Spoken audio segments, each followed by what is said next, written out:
Hey, what's up? My name's Grant Kanoki. I'm a singer, songwriter, producer, and artist, and you're listening to Power 98.5.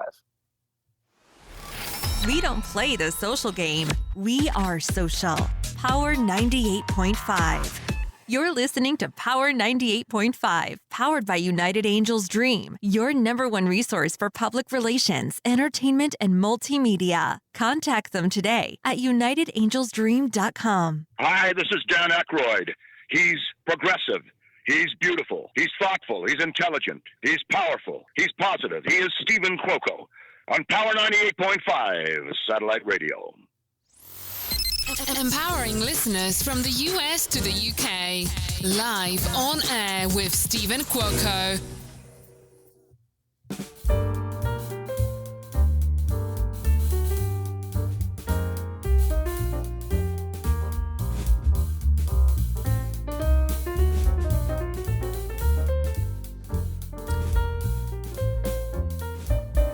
Good morning, good afternoon, and good evening from here and all around the world. I am Steven Cuoco.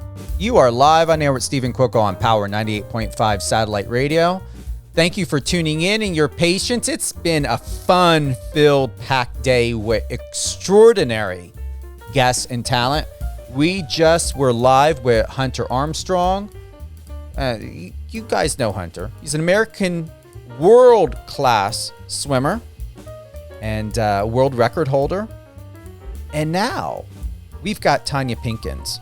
And we want to give a big, big shout out and thank you to Tonya because she offered, I'm going to tell you, the timing was serendipitous.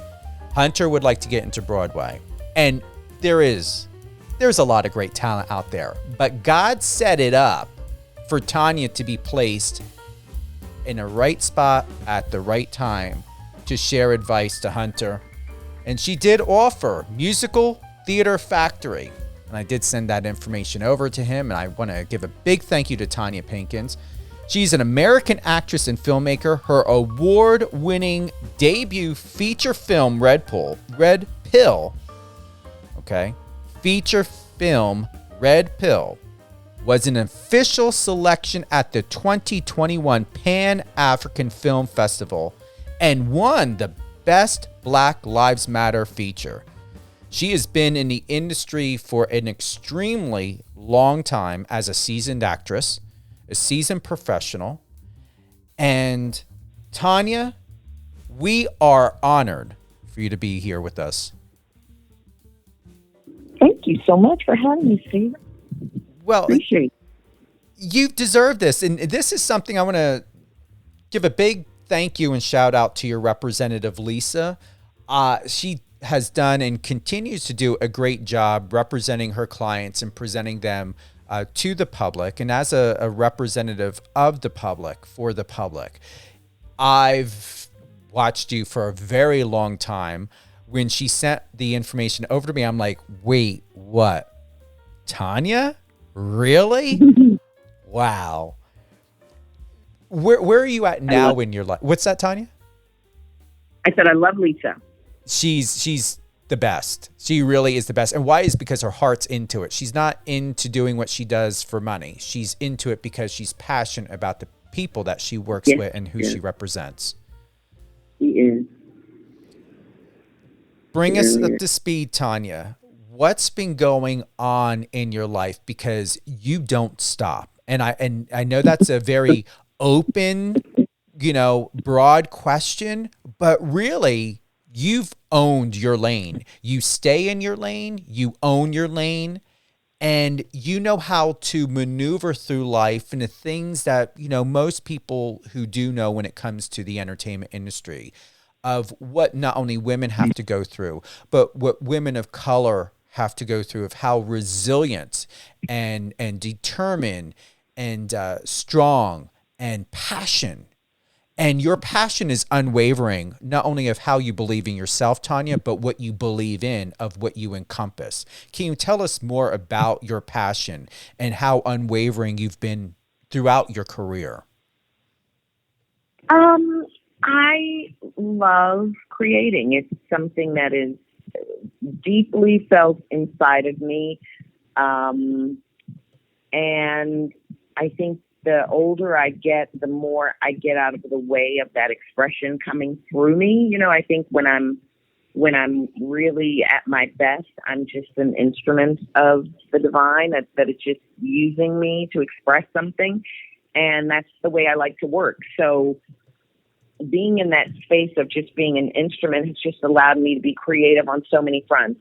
I wrote, produced, directed, acted in Red Pill with Catherine Irby and Ruben Blades and Kathy Curtin and Luda Mason and Deshla Sakalumi. And it's won like 20 international awards, Real Sisters of the Diaspora, Mykonos, Barcelona, Sweden, so many film festivals, translated into Russian and Greek and Spanish. So that's been huge. Like, when you're just the actress, you don't get the sense of participating in all of those parts.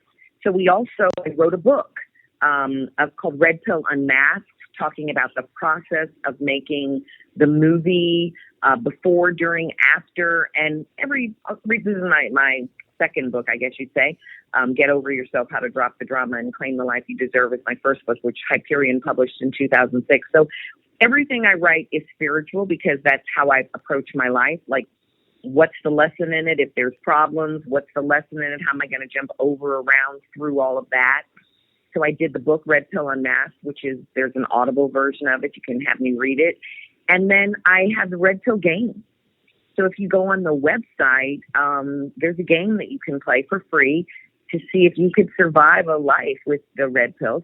And then the film is available worldwide. It's on Amazon, it's on Fandango, Vudu, DirecTV, Comcast. It's coming to Tubi. So all of that to do as a independent filmmaker with, no corporate or studio backing. It's bigger than I could have done. So I'm being used, and this is supposed to be. What has been the most powerful, palpitating takeaway when we look at and think about Red Pill? What is not already in the news? What has, what's not already been published that you would like the world, the public, to know? About Red Pill, the movie? Yes, Red Pill, the movie. Well, I know that a lot of people always ask me after seeing it if I made the movie after the January 6th insurrection, and I did, and I made it in 2019. So I'm very clairvoyant, and I don't question messages I get. So the film very much was foreshadowing the January 6th insurrection and things that were going to happen. And I'm just, following the messages and telling the story. And of course, when I wrote the script, people were like, oh gosh, this is so far-fetched. And I was like, okay, far-fetched. It's just what's the story I'm supposed to tell. But why would it be considered far-fetched? I mean, everyone's reality is their reality. And the interpretation of that reality, I don't feel you should be questioned, or what your reality is about should be questioned. It should be to where we sit down and have a conversation to want to know more about your perception, your truth, about your life and what's happening in a world. I agree with you, but I must say that my experience living in a big city, New York City, has often been that when I share some of my opinions, I'm just treated a little like I'm a little crazy. But I feel like I can hang out in any room. Like, I'm a chameleon. I can hang out with anybody in any room. I'm comfortable. I'm not judgmental. People feel safe with me. People tell me stories they've never told before. So I feel like I have a pulse on what my world is like. Here's something someone told me. A publisher at Scholastic, which is the largest publisher in the world. They said that every election year since they've been in existence, they have polled high school students to ask them who would win the next presidential election. Not who they vote for, but who would win. And high school students have accurately chosen or predicted who would win every year. And I feel like there's something about being an outsider that allows you to see things that other people don't want to see. And so you sometimes know it's not like a fortune teller. You just see the currents that other people are ignoring. Do you believe that you as a woman and as a woman of color, and I know that this topic has been touched on a lot, but I would like to know if you're comfortable to share, Tonya, someone who I respect not only to support, but also who I enjoy very much to watch, to do what you do best. You're very welcome in your craft and in your God-given gift, in your skill as an actress and a filmmaker. Do you believe in your truth, in your reality, Tonya, that you are you misperceived more often than not, or is it to where someone assumes that you are not the right or enough status because you're a woman and because you're a woman of color? Definitely. All of that happens. I am underestimated all the time in all kinds of rooms. It doesn't really matter what room I go in. Always underestimated. I'm 60 years old, so this is just the story of my life. It doesn't even affect me so much anymore, but I'm always underestimated. And one of my mentors, George C. Wolfe, says people don't want your brilliance; they want you to put your brilliance on their stupidity. And I love that because it's like when people find someone who's really good at something, they don't go, "Well, how can I help you keep developing that really good thing you are?" They're like, I got this thing over here I want to do. Can you come and make it better? And that's a lot of my experience. People see me do things that are great and they don't say, "So how can I help you do that next great thing you want to do?" They go, "Come do my thing." And I think that at this point in my life, I'm old and the business is tough on anybody who gets old who's a female. A Black female makes it even harder. So I'm just focused on doing the things that are put on my heart to express, because if I don't do it, they won't exist. I absolutely always ask for help, but I don't let people not giving me help stop me from being creative.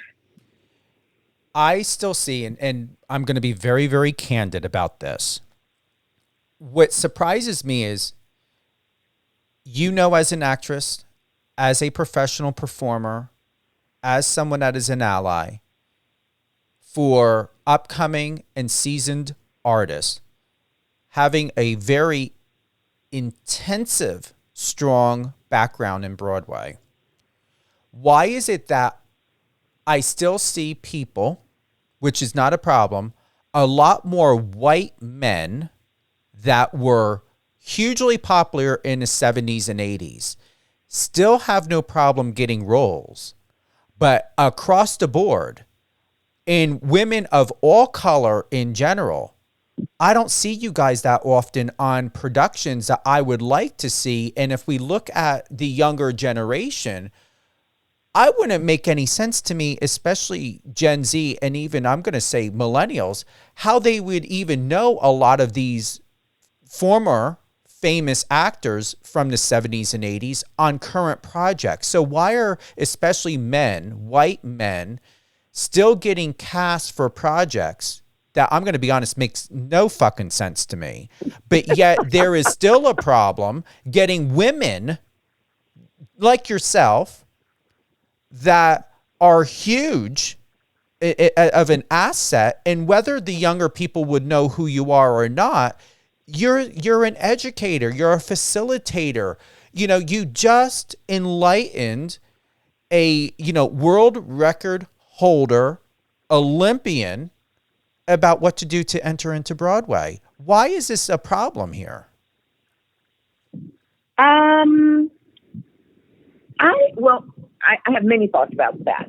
So the first one I feel is that I do believe that women are the most discriminated against beings on the planet, and particularly women who choose to give birth. And I think that happens from we demean ourselves. So I think that that's become like a whole movement. Like, how do we take power from women? And we see it happening right now as women have been relegated to just being fetus keepers. So if you can't even acknowledge that people who have XX chromosomes and can give birth have a unique experience that anyone who doesn't do that doesn't have, and that is important to the species, and that those people should be protected and have more rights. If we can't get our culture to acknowledge something that is a fact of our existence, why would anyone think that women would be treated in a good way in any other area of the world? I mean, I really like to get back to the basics. So the business is a business. And what I've learned from having a film and going through the festival and reading a lot and seeing a lot of great films is that there is a system that was perfected in colonialism and enslavement that became corporate America.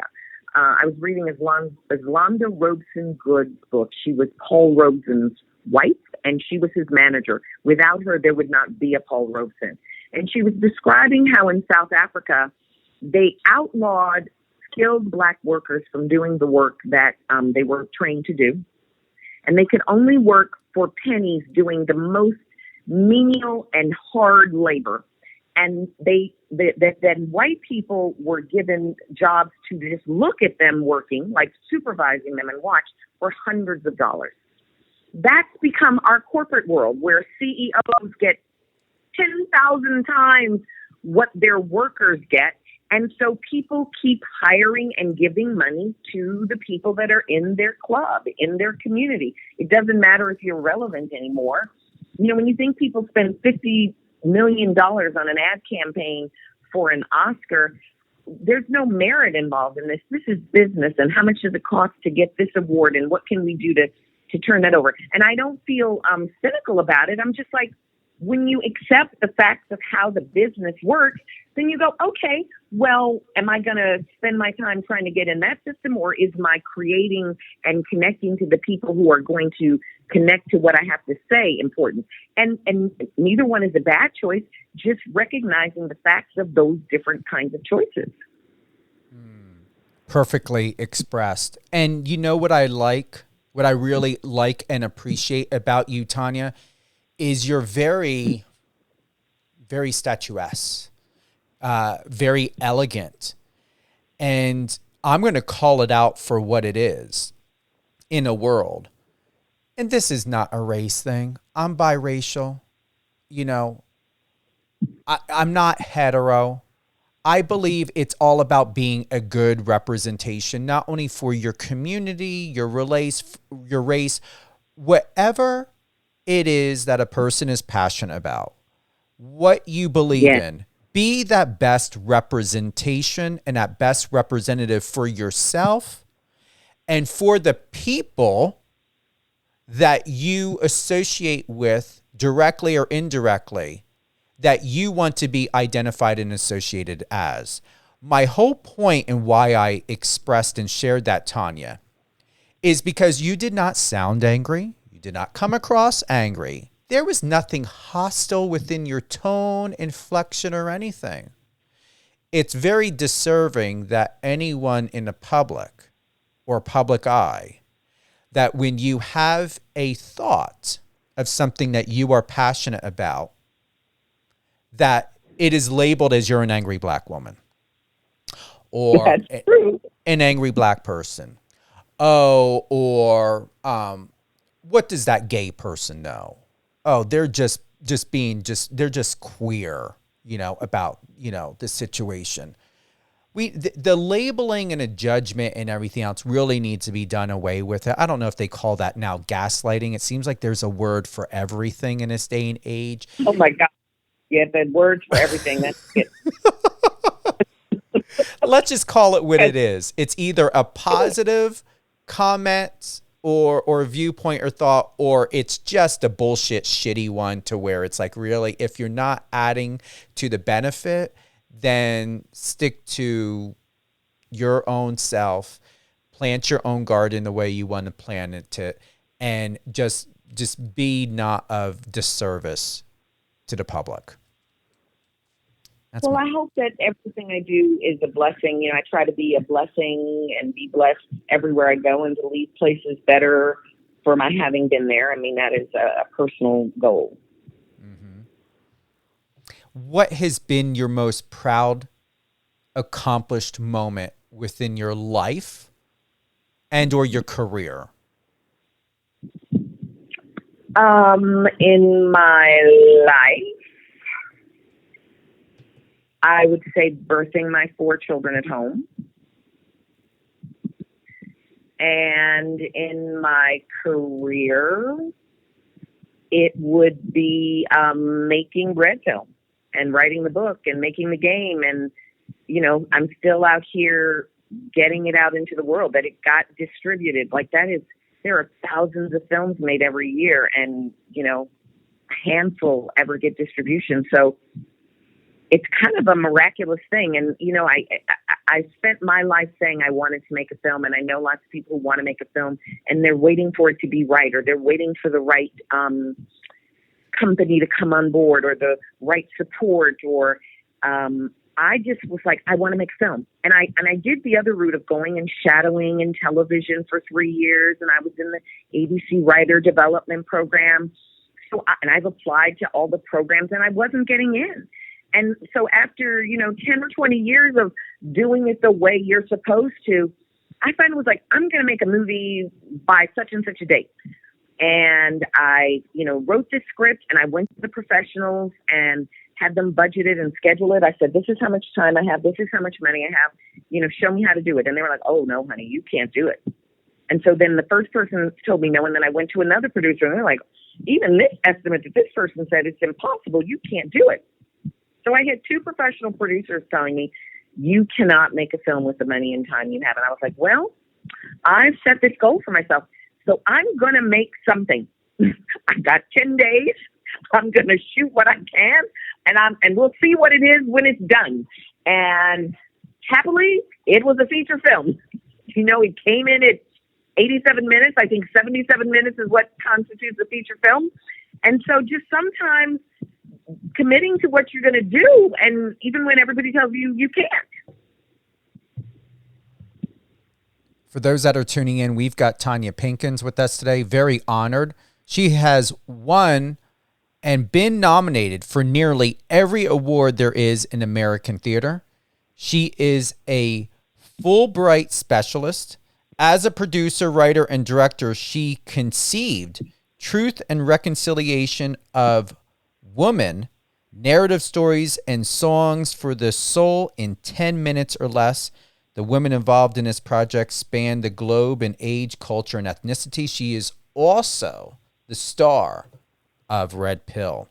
We're going to play the official trailer.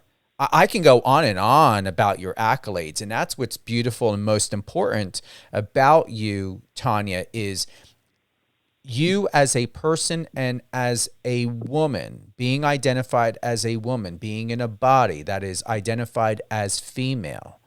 You encompass such joy and positivity for all cultures, all aspects of human being and relation in this world, because you are just very not only open-minded, but you're accepting, you're understanding. I can tell just by the way that you listen and the way you're listening right now, you're open to receive information. You're open to get to know people, places, and things.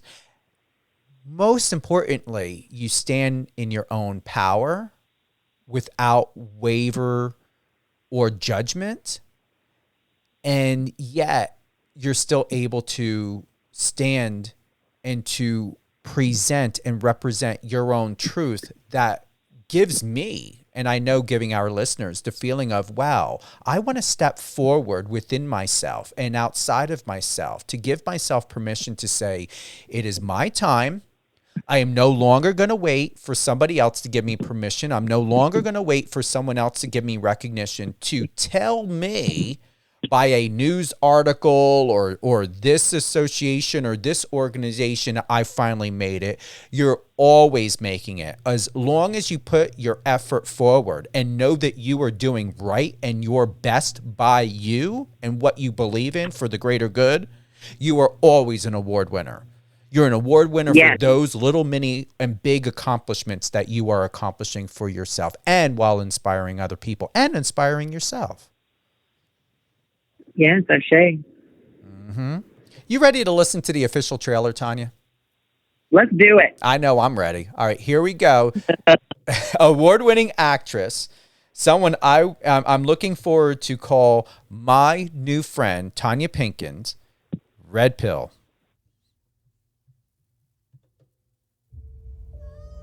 Do you know what the red pill is? Well, in some circles, a red pill is someone who infiltrates a group and then destroys them from the inside.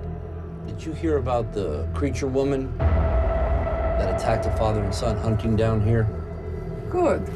I hope she killed them. What is that? Like Sanskrit or That Arabic? looks like Sanskrit. Save the Middle East. Yeah, it's not even the Middle West.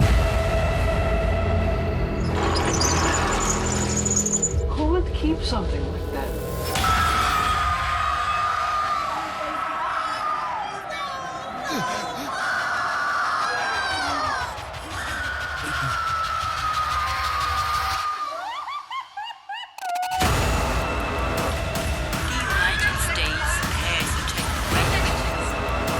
What is happening?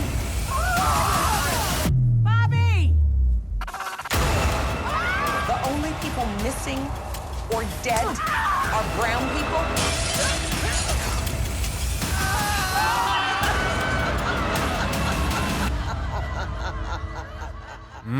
It's kind of got that Get Out vibe film. Yep. Inspired by both Get Out and Midsommar. Yes, that is exactly what I felt and what I kept seeing, even though it has its own identification, Tonya, Red Pill. It just like, damn, this is like, okay. Am I going to see the actors from Get Out now in this? But very well done trailer.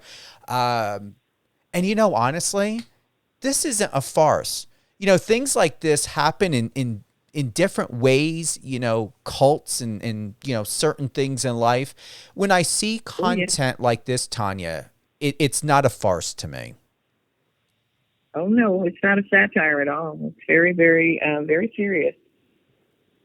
What would be the biggest takeaway, you know, for those that are going to be watching the trailer? You know, the trailer offers a lot. I just watched it for the first time here, live on air with Steven Cuoco on Power 98.5 with the lead, the majestic Tonya Pinkins, who brought together something I feel like this is, you know, accurate of what does happen in a world, just not very often talked about. What would we like to know, Tonya, or that is not in the trailer, that is not, once again, digressing back again, that has not been written about because people are still talking about this film. They're still talking about this project. You are still, you know, that's why we're here today.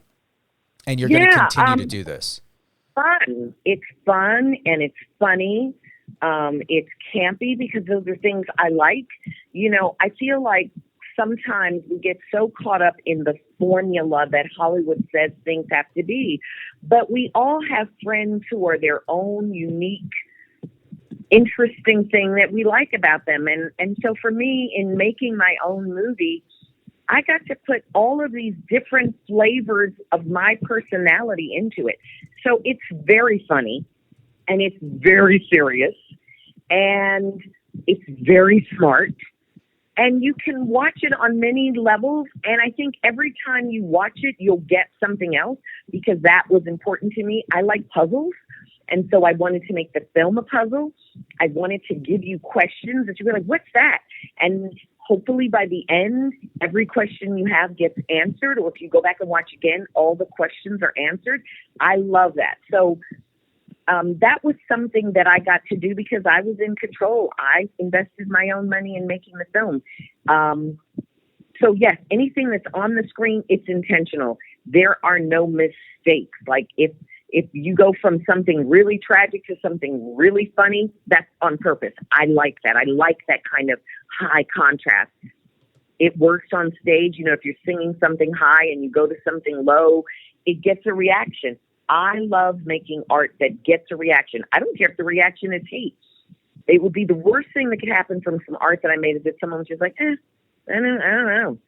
If you didn't like it, it means I got under your skin. If you loved it, I got under your skin. I just feel like as artists, we're trying to have an effect. We're trying to have a relationship with you and make you feel something. And it's gotten really good reviews, really good ratings. I like that you've got Catherine Erb. I've always liked her. Oh, I love Kathy. Katie's a great, great woman. Love her. Who else do we have to look forward to as an all-star in this film? Ruben Blades, who's an international icon, recording artist, and he's won like 18 Grammys. He just got the Harvard Medal of Honor. Fear of the Walking Dead. There's so many movies I love. The Counselor. Also, you've got Kathy Curtin, who's in like every independent movie there is, and so many TV shows. Insecure, Homeland, Stranger Things. Katie is in some of everything. Adeshula Osakalumi, who just was starring in Broadway this year. Colby Minifee, who's in The Boys and also Fear of the Walking Dead. It's quite a great cast. And you had a recent event. I see here, it was back on July 14th. It was shared. It was on Tuesday, or no, actually not a recent event. It's coming up. August 2nd, 2022, 1:30 p.m., Tuesday, at the Jeffrey Manor. Tell us about this. That is a play that I wrote. It's a play that I wrote that is, the events of the play are made up. It's a story that is my response to the politics of today and of what it is to be a Black woman in this world today, and using the voices of people in my family. So the events of the play are imaginary, but the characters are people I know and love. And every time I've gotten to have a reading of this play, it's like resurrecting my ancestors. So I'm excited to have a reading of it down at the National Black Theater Festival, which is Black Theater Holy Ground. It's every 2 years, and we haven't had it for 4 years since the pandemic. So we'll be having that reading on August 2nd at 1:30 in the afternoon. It's free if anybody's in Winston-Salem area. And then on August 3rd at 10 p.m. at night, I'm going to have a screening of Red Pill. I will be there, and that'll be at the Aperture Theater on 4th Street in Winston-Salem. I am very excited about this for you. And once again, Tuesday, August 2nd, 1:30 p.m., and it's going to be in Hearn Room A in Winston-Salem at the Winston-Salem Marriott, and it's going to be directed by Kaya Dunn. Kaya Dunn, yes. Kaya Dunn, okay. And then you're going to have Dawn Lewis, Lori Hayes, Kim Sykes, April May Davis, and more. Janaea Stewart, Lisa Arundale, some big name actresses in it as well, yes. Who would you like to give a shout out to, Tonya? Who would I like to give a shout out to?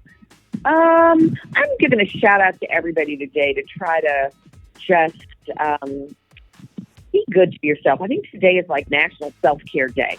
So do something nice for yourself today. I want to give a big shout out and thank you to Lisa Rodrigo over at All My Promotions. Contact Lisa at allmypromotions1@gmail.com. You can find out more about Tonya Pinkins at Tonya Pinkins on Instagram and Twitter.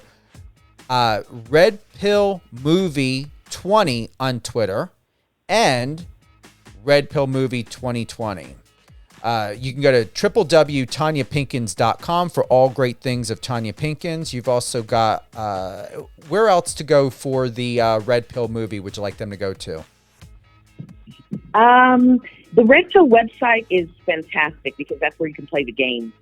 And the game is really good. And we're in the 2.0 version of it. We got feedback from people about options that they wanted to have. So go play the game and see if you could survive in a world that was run by the Red Pills. Wow. Tonya, if you can hear it, I'm clapping. Seriously, I don't have my clap little thingy anymore. But yeah, standing applause. I wish I could play that for you right now. Well, thank you for having me. I really appreciate you. Any closing thoughts?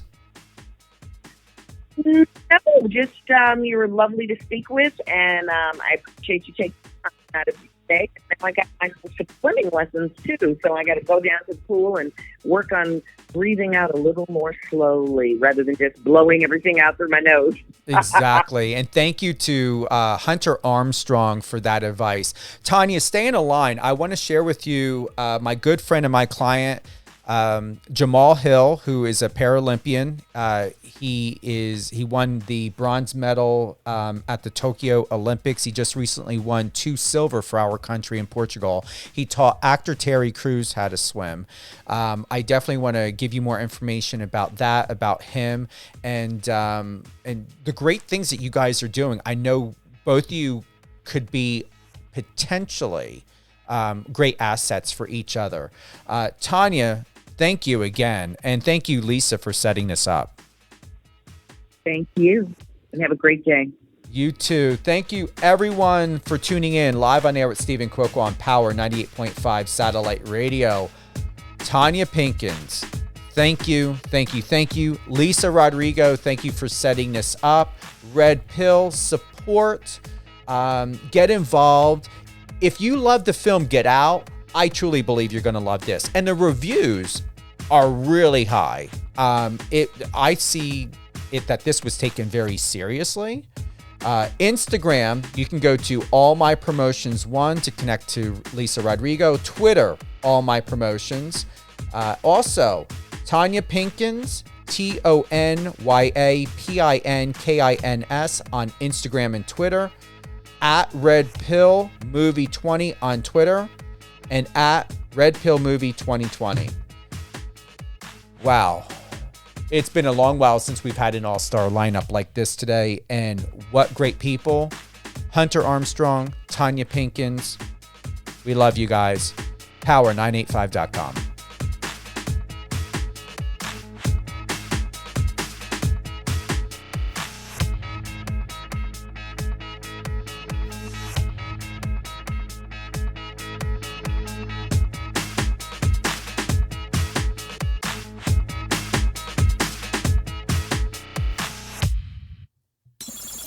Friend us on your socials and let's connect.